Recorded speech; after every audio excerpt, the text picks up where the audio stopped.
Hey everybody, this is John Assaraf, CEO of Praxis Now, and with me right over here is a dear friend of mine, Stephen Cox, and Stephen is part of my mastermind group, and I'm part of his mastermind group. He's the CEO of TakeLessons.com, which is a company that is serving tens of thousands of individuals who want to take guitar lessons and really find an amazing fit between wanting to take guitar lessons and learning how to play music and finding the right teacher online.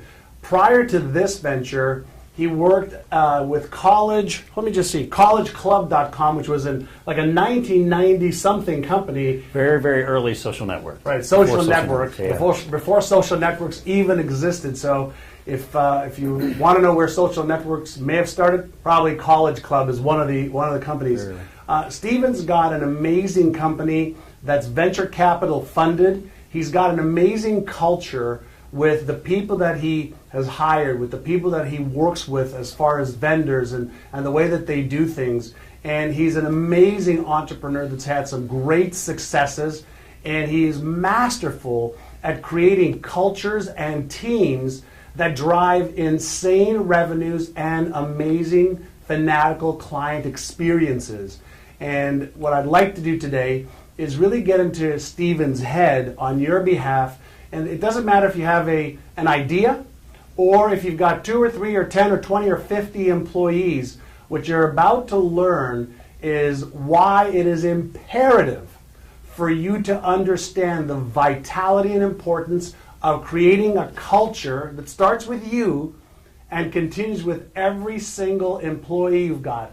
I'm also going to ask Stephen a whole bunch of questions on raising money and his entrepreneur skills, but we're going to focus on specifically, building a culture, and then we'll take it from there. And where you've got 90 minutes together, we also are going to give you a chance, probably about every 15 or 20 minutes, to ask questions.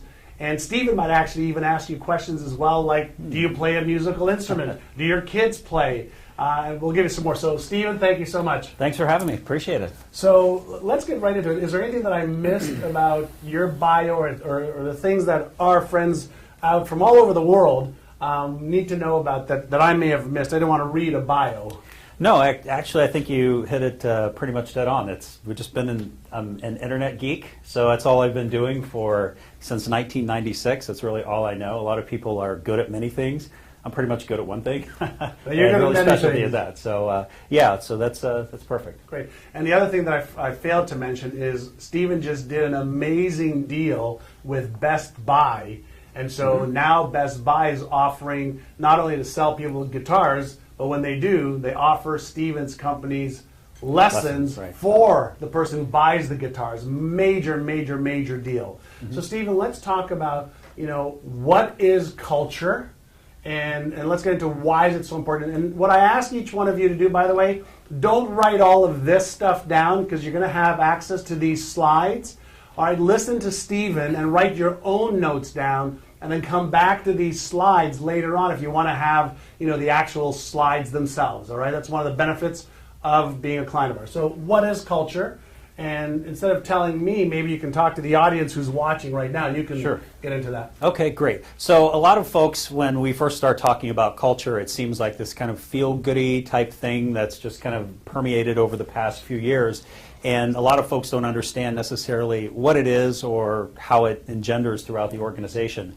So I kind of liken it to, it's a very simple concept, and that is the culture of your company is really the personality traits of your company and how you go about that. And it's really based on the values that you have as an individual and as a collective group of people, the beliefs that they have, which also, as you know, drives the behaviors that we do.